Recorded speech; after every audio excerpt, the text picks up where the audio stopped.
추리 챌린지 사연 출입한 EP 6. 매일 밤 같은 꿈을 꾼다. 30년 전 사라진 여자아이 꿈을. 오프닝. 여러분, 만약 매일 밤 정확히 같은 꿈을 30일 연속으로 꾼다면 어떻게 하시겠습니까? 저는 지금도 그 꿈이 생생합니다.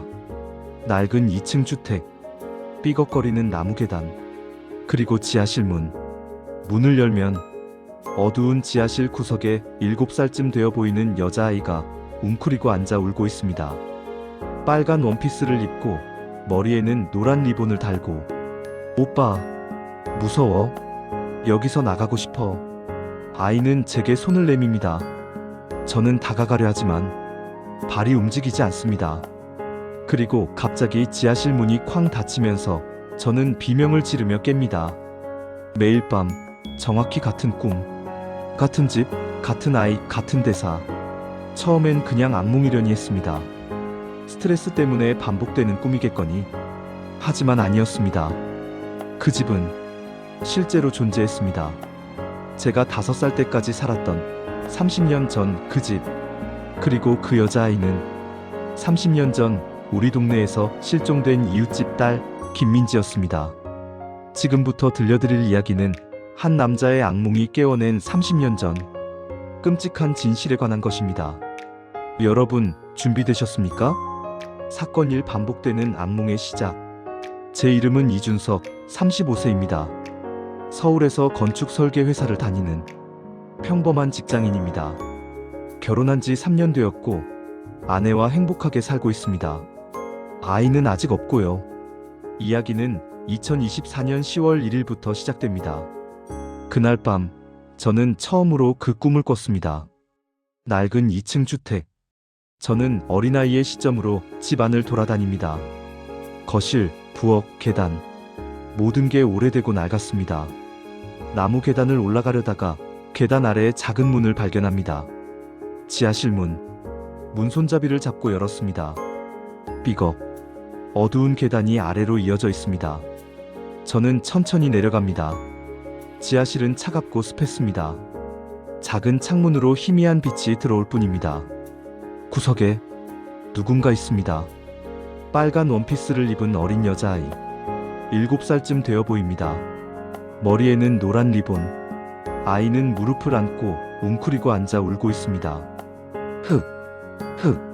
저는 아이에게 다가가려 합니다. 하지만 다리가 움직이지 않습니다. 아이가 고개를 들어 저를 봅니다. 눈물로 젖은 얼굴. 오빠, 무서워. 여기서 나가고 싶어. 아이가 손을 뻗습니다. 저도 손을 뻗으려는 순간 쾅! 뒤에서 지하실 문이 3개 닫힙니다. 안 돼! 저는 비명을 지르며 잠에서 깼습니다. 심장이 미친 듯이 뛰고 있었습니다. 온몸이 식은땀으로 젖어 있었죠. 옆에서 자던 아내가 놀라 일어났습니다. 여보, 괜찮아? 악몽 꿨어? 응. 이상한 꿈을 꿨어. 무슨 꿈? 저는 아내에게 꿈 내용을 설명했습니다. 그냥 스트레스 때문일 거야. 요즘 일이 바쁘잖아. 아내의 말이 맞을 것 같았습니다. 최근 큰 프로젝트를 진행하면서 야근도 많이 했으니까요. 하지만 다음 날 밤 저는 또 같은 꿈을 꿨습니다. 똑같은 집, 똑같은 지하실, 똑같은 여자아이. 오빠, 무서워. 여기서 나가고 싶어. 쾅! 또 깼습니다. 3일째 밤에도, 4일째 밤에도, 5일째 밤에도 매일 정확히 같은 꿈. 저는 점점 불안해졌습니다. 이건 단순한 악몽이 아니었습니다. 일주일째 되던 날 저는 심리상담센터를 찾아갔습니다. 상담사 선생님은 제 이야기를 듣고 고개를 끄덕였습니다. 반복되는 꿈은 대개 억압된 기억이나 무의식의 메시지입니다. 혹시 어린 시절에 비슷한 경험을 하신 적이 있나요? 아니요. 전혀 기억나지 않아요. 꿈에 나오는 그 집이나 여자아이, 익숙하지 않으세요? 저는 고개를 저었습니다.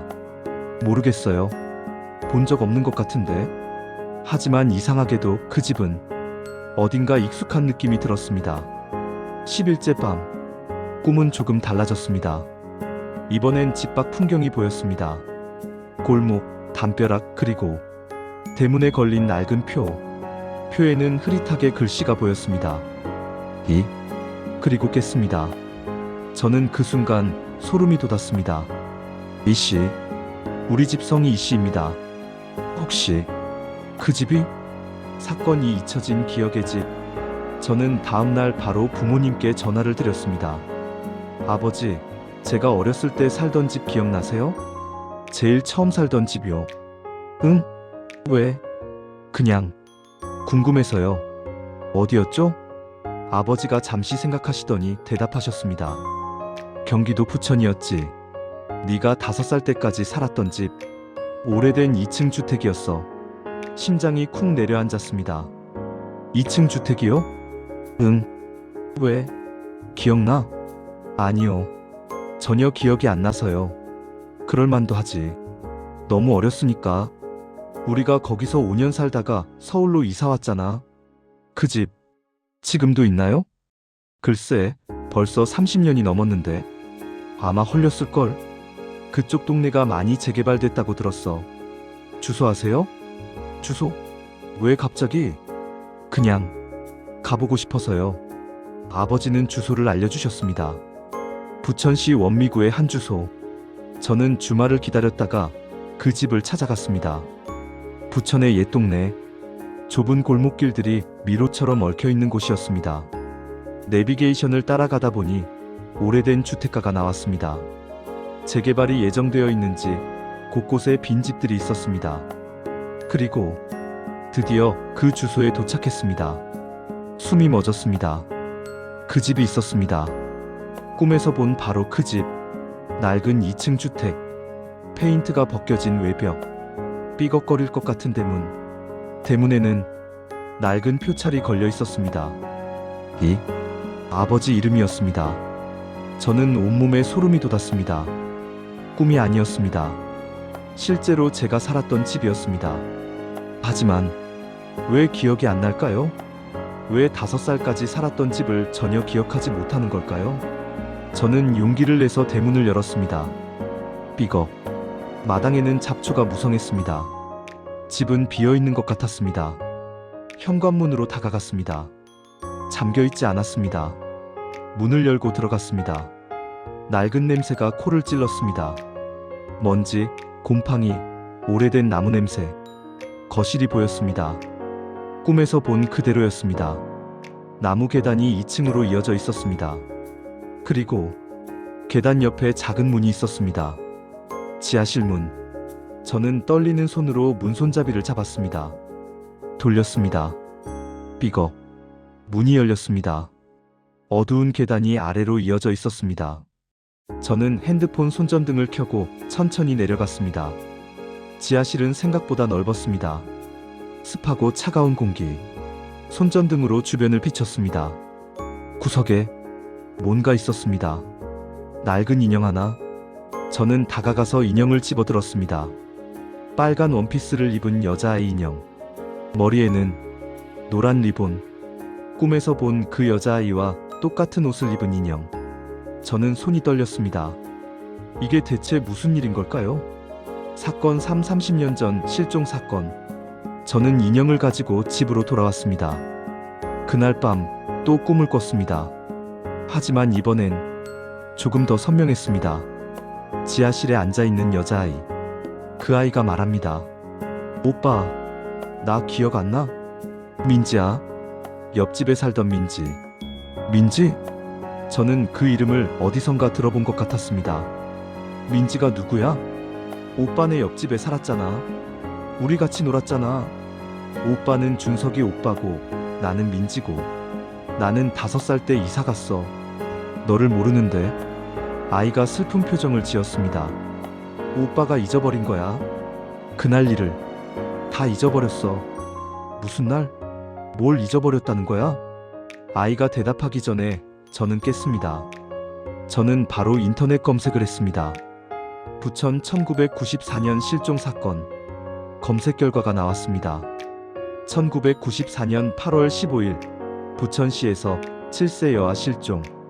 김민지 양 행방불명. 기사를 클릭했습니다. 1994년 8월 15일 부천시 원미구에서 7세 여자아이가 실종되었다. 김민지 양은 당일 오후 집 앞 골목에서 놀다가 사라졌으며 30년이 지난 현재까지 행방을 찾지 못하고 있다.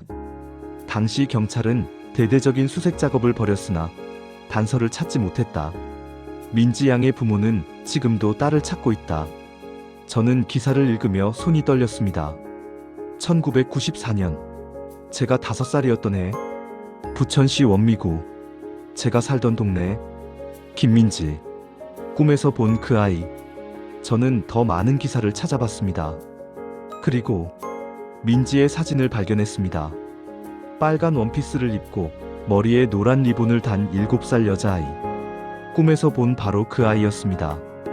저는 온몸이 얼어붙었습니다. 왜 제 꿈에 민지가 나오는 걸까요?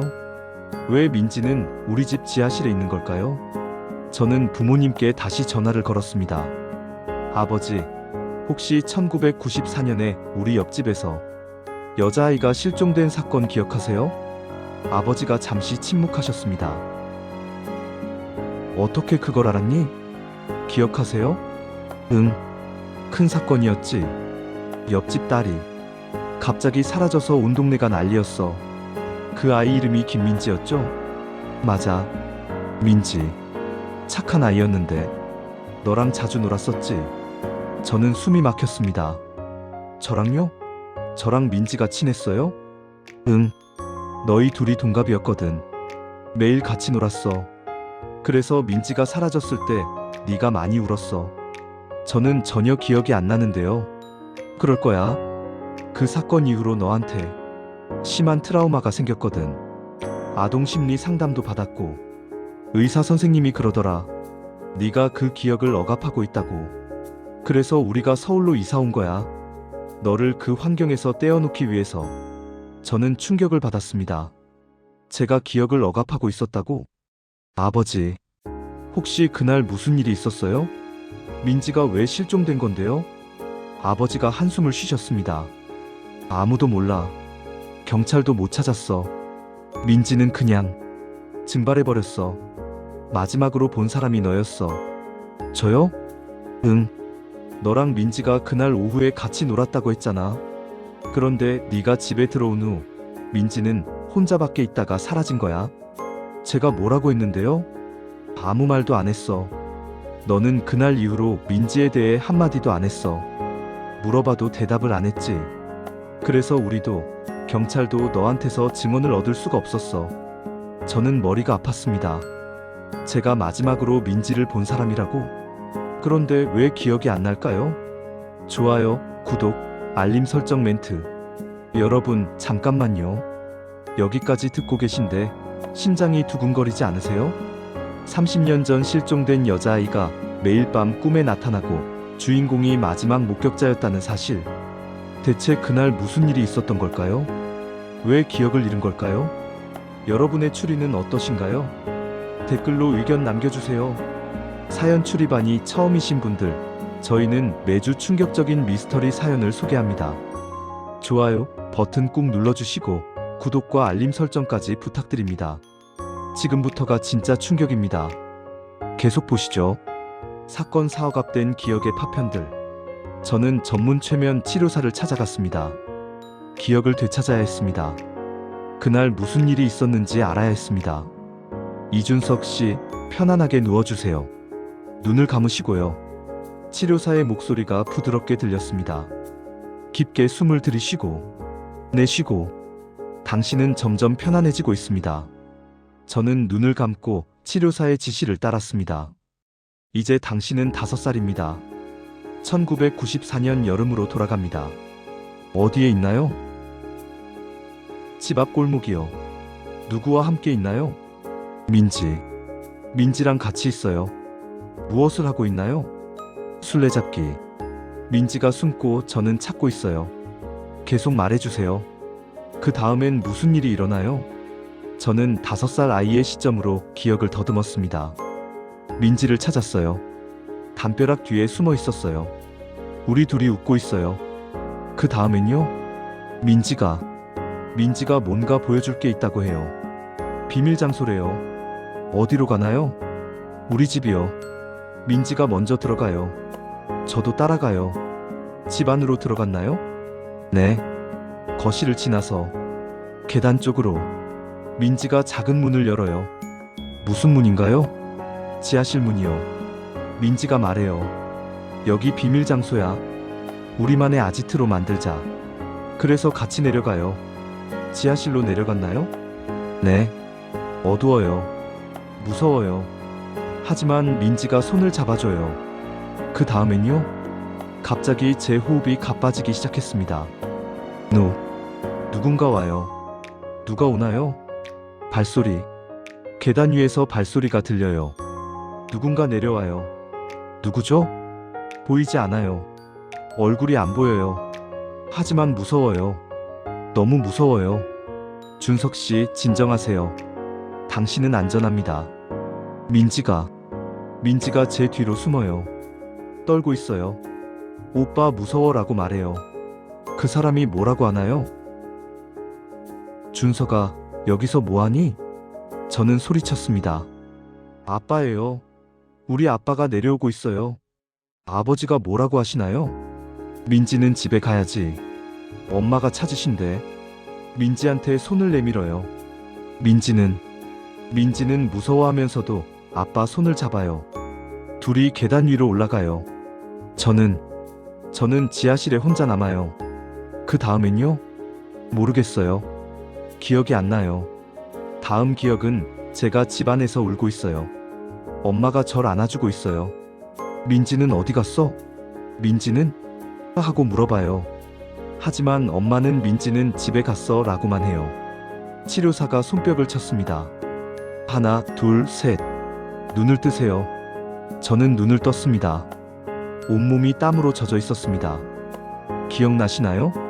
네. 민지와 지하실에 있었어요. 그런데 아버지가 오셔서 민지를 데리고 갔어요. 그게 마지막 기억인가요? 네. 그 이유는 기억이 안 나요. 저는 집으로 돌아와서 아버지께 전화를 걸었습니다. 아버지, 그날 제가 민지랑 우리 집 지하실에 있었던 거 기억하세요? 아버지가 당황하는 기색이 역력했습니다. 어떻게 기억하니? 최면 치료를 받았어요. 아버지가 지하실로 내려와서 민지를 데리고 올라갔다고 기억나는데요. 아버지가 한참 침묵하시더니 말씀하셨습니다. 준서가, 그날 일은 복잡해. 뭐가 복잡해요? 아버지가 민지를 어디 데려간 거예요? 집으로 보냈어. 민지네 집으로. 정말요? 민지가 무사히 집에 갔어요? 응. 내가 민지 손을 잡고 옆집까지 데려다 줬어. 현관 앞까지. 그럼 민지는 집에 들어간 거예요? 그건 모르겠어. 나는 민지를 현관 앞에 두고 왔으니까. 그게 무슨 말이에요? 확인도 안 하셨어요? 준서가, 나도 그때 급했어. 너를 혼자 지하실에 두고 온 게 걱정되어서 빨리 돌아갔지. 저는 뭔가 이상하다는 느낌을 받았습니다. 아버지, 정말 그게 다예요? 아버지가 깊은 한숨을 쉬셨습니다. 준서가, 너 굳이 알아야겠니? 30년 전 일을. 네, 알아야겠어요. 제 꿈에 민지가 계속 나타나요. 도와달라고 하는데 모른 척할 수가 없어요. 사건 오아버지의 고백. 아버지는 저를 만나자고 하셨습니다. 다음 날 저는 부모님 댁을 찾아갔습니다. 아버지는 많이 늙으신 것 같았습니다. 60대 중반이지만 70대처럼 보이셨습니다. 준서가, 앉아라. 저는 아버지 앞에 앉았습니다. 아버지, 그날 무슨 일이 있었어요? 아버지가 커피를 한 모금 마시고 입을 열었습니다. 준서가, 아버지가 실수를 했어. 큰 실수를. 무슨 실수요? 그날 내가 너희 둘을 지하실에서 발견했을 때 민지가 너무 무서워하더라. 어두운 지하실에서 나오고 싶어 했지. 그래서요? 나는 민지를 데리고 계단을 올라갔어. 그런데 민지가 계단에서 발을 헛디뎠어. 저는 숨이 멎었습니다. 뭐라고요? 민지가 계단에서 굴러떨어졌어. 나무 계단이었는데 머리를 세게 부딪혔어. 그래서요? 민지가 의식을 잃었어. 나는 너무 놀라서 민지를 안고 밖으로 나갔어. 병원에 데려가려고 했지. 병원에 갔어요? 아버지가 고개를 저었습니다. 차에 태우려는데 민지가 눈을 떴어. 멀쩡해 보였어. 아저씨 괜찮아요. 안 아파요 라고 했어. 그럼요. 나는 안도했어. 민지한테 그래도 병원 가자 했는데 민지가 싫다고 했어. 엄마한테 혼날 거예요. 저 그냥 집에 갈래요 라고. 그래서 집에 보낸 거예요? 응. 나는 민지를 옆집 앞까지 데려다 줬어. 민지는 고마워요. 아저씨하고 인사하더니 골목으로 뛰어갔어. 나는 그게 마지막인 줄 알았지. 그런데요? 1시간 후에 옆집에서 난리가 났어. 민지가 안 들어왔다고. 찾아봐도 없다고.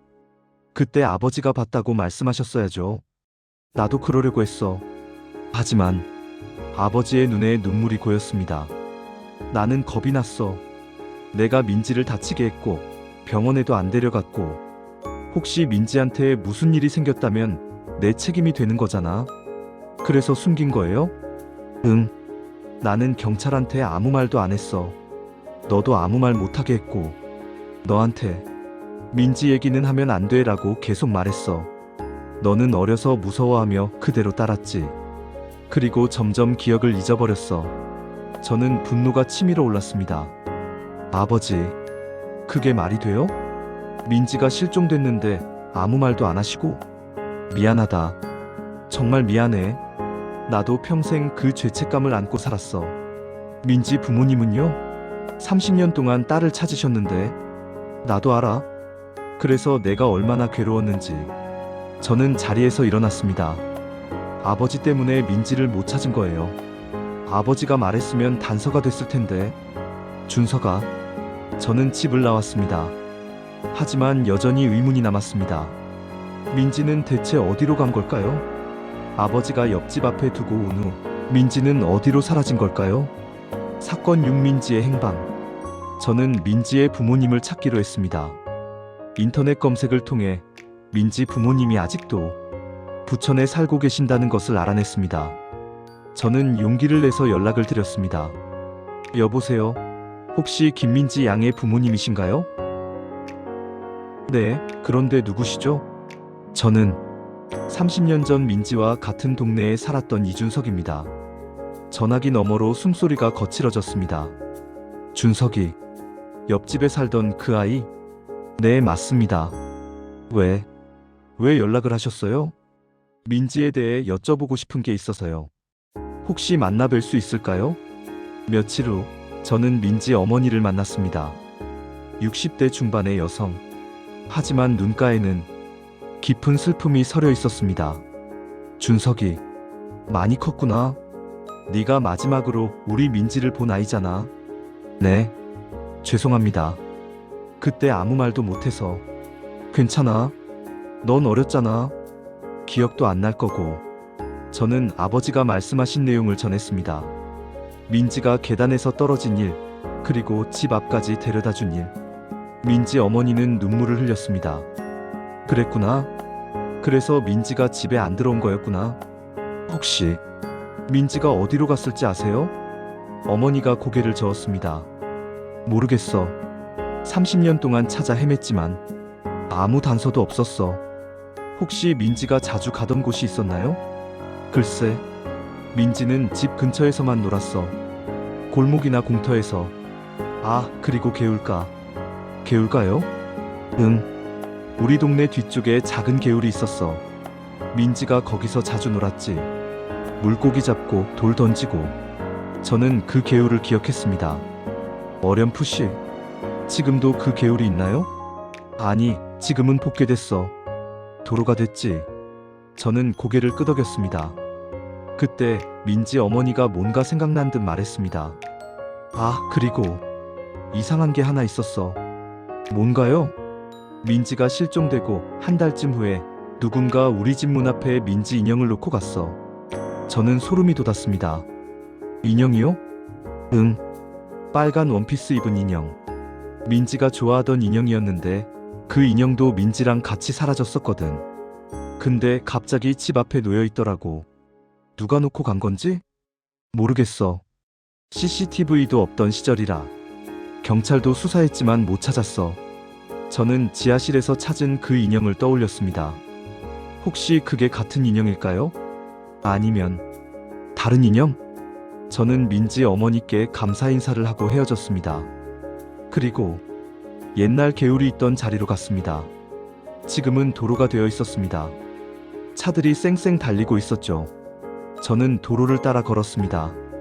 혹시 무언가 발견할 수 있을까? 그때였습니다. 도로 옆 공사 현장이 보였습니다. 재개발 공사를 하고 있었습니다. 저는 무심코 공사 현장을 바라봤습니다. 그런데 굴착기가 땅을 파헤치고 있었는데 땅속에서 뭔가 나왔습니다. 작은 뼈조각 같은 것. 저는 가슴이 철렁했습니다. 사건 7 충격적인 진실. 저는 즉시 경찰에 신고했습니다. 경찰이 와서 현장을 조사했고 국과수팀이 투입되었습니다. 며칠 후 결과가 나왔습니다. 인골이 맞았습니다. 그리고 DNA 검사 결과 김민지의 유골이었습니다. 30년 만에 민지가 발견된 것입니다. 민지는 개울 근처 땅속에 묻혀 있었습니다. 경찰은 즉시 재수사에 착수했습니다. 그리고 부검 결과 민지는 머리 외상으로 사망한 것으로 추정되었습니다. 아버지가 말씀하신 그 계단 사고, 민지는 당시 의식을 잃었다가 깼지만 실제로는 심각한 뇌출혈이 있었던 것입니다. 집으로 걸어가다가 개울가에서 쓰러졌고 그대로 사망했던 것입니다. 그리고 누군가 민지의 시신을 개울가에 묻었던 것입니다. 하지만 누가? 경찰은 주변 탐문 조사를 했습니다. 그리고 놀라운 증언을 얻었습니다. 당시 그 동네에 살았던 한 노인이 증언했습니다. 1994년 그날 밤 개울가에서 누군가 땅을 파는 걸 봤어요. 늦은 밤이었는데 누구였습니까? 얼굴은 못 봤어요. 어두워서. 하지만 남자였어요. 삽으로 땅을 파고 있더라고요. 경찰은 당시 동네 주민을 대상으로 수사를 진행했습니다. 그리고 제 아버지가 조사를 받게 되었습니다. 저는 믿고 싶지 않았습니다. 아버지가 민지를 묻었다고? 하지만 아버지는 경찰 조사에서 모든 걸 자백했습니다. 민지를 옆집 앞에 두고 왔는데 1시간 후에 걱정이 되어서 다시 나가봤습니다. 그런데 개울가에서 민지가 쓰러져 있더라고요. 이미 숨이 끊어져 있었습니다. 왜 신고하지 않으셨습니까? 겁이 났어요. 제가 다치게 했고 병원에도 안 데려갔고 살인죄로 몰릴까봐 두려웠어요. 그래서 시신을 유기했습니까? 네. 그날 밤 삽을 가지고 나가서 개울가에 묻었습니다. 평생 죄책감에 시달렸습니다. 아버지는 시신 유기죄로 기소되었습니다. 30년이 지났지만 공소시효가 없는 범죄였습니다. 재판이 진행되었고 아버지는 징역 3년을 선고받았습니다. 저는 법정에서 아버지를 봤습니다. 늙고 초라한 모습의 아버지. 아버지는 저를 보고 눈물을 흘렸습니다. 준서가 미안하다. 저는 아무 말도 할 수 없었습니다. 에필로그. 민지의 장례식이 치러졌습니다.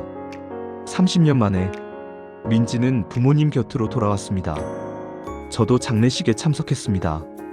민지 어머니가 제게 말씀하셨습니다. 준서가 네 아버지를 원망하지 않는다. 그분도 실수였고 평생 고통받았을 테니까 감사합니다. 그리고 고마워. 네가 민지를 찾아줘서. 저는 눈물을 흘렸습니다. 그날 밤 저는 오랜만에 꿈을 꿨습니다. 하지만 이번엔 악몽이 아니었습니다. 밝은 햇살 가득한 골목. 민지가 빨간 원피스를 입고 노란 리본을 달고 서 있었습니다. 웃고 있었습니다. 오빠 고마워. 나 이제 집에 갈 수 있어. 민지야, 오빠는 행복하게 살아. 더 이상 나 때문에 괴로워하지 마. 민지가 손을 흔들며 빛 속으로 사라졌습니다. 저는 평화로운 마음으로 잠에서 깼습니다. 그날 이후로 꿈은 더 이상 나타나지 않았습니다. 민지는 마침내 평화를 찾았습니다. 그리고 저도 30년 전 그 기억에서 벗어나졌습니다. 아버지는 지금 교도소에 계십니다. 저는 한 달에 한 번씩 면회를 갑니다. 아버지와 저는 천천히 용서와 화해의 길을 걷고 있습니다. 민지 부모님께도 정기적으로 찾아뵙니다. 우리는 함께 민지를 추모하고 기억합니다. 때로는 과거의 상처가 우리를 괴롭히지만 우리는 그 상처를 마주하고 치유하며 앞으로 나아갑니다. 그것이 산자의 몫이니까요. 엔딩 멘트. 지금까지 매일 밤 같은 꿈을 꾼다. 30년 전 사라진 여자아이 꿈을이라는 이야기를 들려드렸습니다. 어떠셨나요? 이 이야기는 우리에게 많은 것을 생각하게 합니다. 때로 우리는 고통스러운 기억을 잊으려 합니다. 억압하고 숨기고 외면합니다. 하지만 진실은 언젠가 드러나게 되어 있습니다. 꿈으로, 무의식으로, 혹은 우연한 발견으로. 중요한 것은 우리가 그 진실을 마주할 용기를 갖는 것입니다. 준석은 30년간 억압했던 기억을 되찾았고, 민지는 30년 만에 집으로 돌아왔습니다. 그리고 진실이 밝혀졌습니다. 비록 아픈 진실이지만 그래도 진실을 아는 것이 중요합니다. 여러분도 혹시 잊고 싶은 과거가 있나요? 반복되는 꿈이 여러분에게 말을 걸고 있나요? 귀 기울여 들어보세요. 그것은 여러분 무의식의 목소리일 수 있습니다. 사연 출입안은 여러분의 이야기를 기다립니다. 미스터리한 경험, 설명할 수 없는 현상이 있다면 댓글로 공유해주세요. 좋아요, 구독, 알림 설정 잊지 마시고요. 다음 에피소드에서 더 흥미진진한 이야기로 찾아뵙겠습니다. 지금까지 사연 출입안이었습니다. 여러분, 오늘 밤 편안한 꿈 꾸시길 바랍니다. 감사합니다.